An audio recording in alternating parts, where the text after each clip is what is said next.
안녕하세요. 아는 척하기 좋은 트렌디한 이슈들에 대해 소개해드리는 아나입니다. 오늘은 세상에 존재하는지도 몰랐던 신기한 로봇들에 대한 영상을 준비했습니다. 재밌게 봐주시고 좋아요, 구독 부탁드릴게요. 감사합니다. 처음으로 소개해드릴 로봇은 MIT에서 개발한 사족보행 로봇 치타3입니다. 사족보행 로봇은 이족보행 로봇보다 균형을 더 쉽게 잡을 수 있어서 운송용으로 활용하기 위한 개발이 활발하게 이루어지고 있는데요. 치타3는 보스턴 다이나믹스의 스파 미니와 함께 가장 앞선 사족보행 로봇으로 알려져 있습니다. 이 녀석이 할 수 있는 행동은 정말 무서울 정도인데요. 무려 사람도 하기 어려운 백덤블링이 가능하고 사족이기 때문에 순식간에 방향 전환을 자유롭게 할 수가 있습니다. 또 뒤에서 강하게 잡아당기거나 발로 차도 잘 넘어지지 않는데요. 넘어진다 하더라도 바로 일어나는 불굴의 모습을 보여줍니다.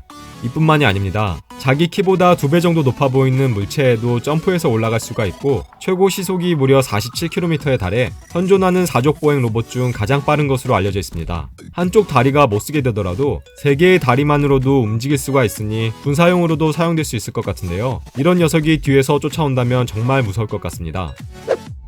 다음으로 보여드릴 로봇은 보스턴 다이나믹스의 이족보행 로봇 팻맨입니다.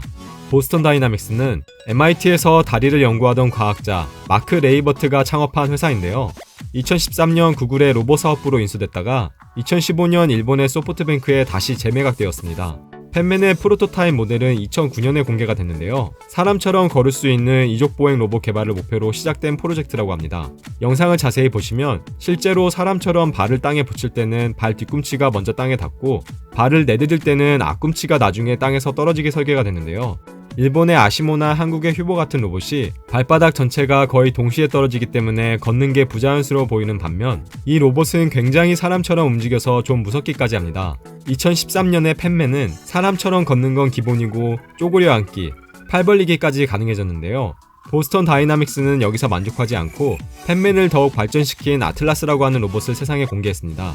이 아틀라스라고 하는 로봇은 지금까지 공개된 이족보행 로봇 중 가장 발전된 로봇으로 알려져 있는데요. 사람처럼 쪼그린 후 물건을 들어올릴 수 있는 건 기본이고 달리면서 장애물을 뛰어넘는다든지 제자리에서 점프 후 180도 회전을 한다든지 불규칙적으로 위치해 있는 장애물을 인지해 점프를 한다든지 하는 어려운 행동을 할 수가 있으며 무려 백덤블링까지도 할 수가 있습니다. 물론 항상 성공하는 건 아니지만 말이죠. 인터넷에서 사람이 로봇을 발로 찬다든지 뒤에서 잡아당긴다든지 일부러 넘어뜨리는 여러 영상을 보신 적이 있으실 텐데요. 로봇을 개발하시는 과학자님들 제발 로봇의 학대를 멈춰주시기 바랍니다. 호환이 두렵지 않으신가요? 알파고님 충성! 이번에 소개해드릴 로봇은 조금 특이한 녀석인데요. 바로 봉춤을 추는 로봇 R2WD와 트리플 CPU입니다. 이 로봇은 영국의 아티스트 가일리스 워커가 2008년에 제작을 했는데요. 자세히 보시면 이 로봇들의 머리가 CCTV 모습을 하고 있는 것을 아실 수가 있습니다. 가일리스가 이 로봇을 제작했던 당시 영국 전역에는 무수히 많은 CCTV가 있었고 이를 통해 정보의 무분별한 감시가 이루어지고 있었다고 하는데요. 가일리스는 머리가 CCTV 모양인 이 로봇들을 만듦으로써 자신들 또한 감시자가 될 수 있다는 메시지를 주고 싶었다고 합니다. 스타워즈 영화에 나오는 배틀로이드와 비슷한 생김새 때문에 라스베가스 사파이어 클럽에서 열린 스타워즈 테마 행사에 초대받기도 했는데요. 엉덩이를 흔드는 로봇의 모습이 조금 웃긴 것 같습니다. 네 번째로 소개해드릴 로봇은 네이버 랩스의 실내 매핑 로봇 M1입니다.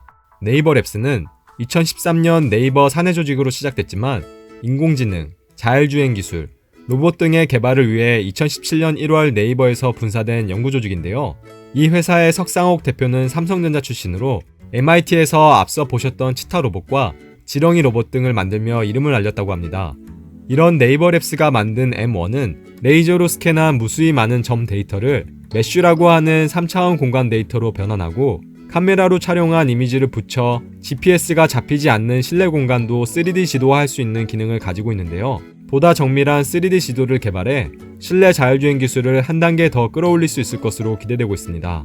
놀라운 사실은 전 세계에서 지도를 가장 잘 만드는 기업으로 알려진 네덜란드의 히어라고 하는 회사가 있는데요. 과거 휴대폰 1위 사업자였던 노키아의 지도 사업부였고 노키아가 몰락한 후에는 BMW, 아우디, 다임러가 공동으로 인수해 자율주행을 위한 지도 개발에 힘을 쓰고 있는 회사입니다. 우리나라의 LG전자와 손을 잡고 지도 기반의 자율주행 기술 공동 개발을 한다고 알려져 있으며 SKT와 스마트시티 사업을 공동 추진한다고도 알려져 있는 한마디로 지도업계의 1위 기업이라고 할 수 있는 회사인데요. 이러한 글로벌 기업 히어도 실내지도 구축에는 네이버 랩스의 M1 기술을 사용하기로 했다고 하니 정말 자랑스러운 일인 것 같습니다.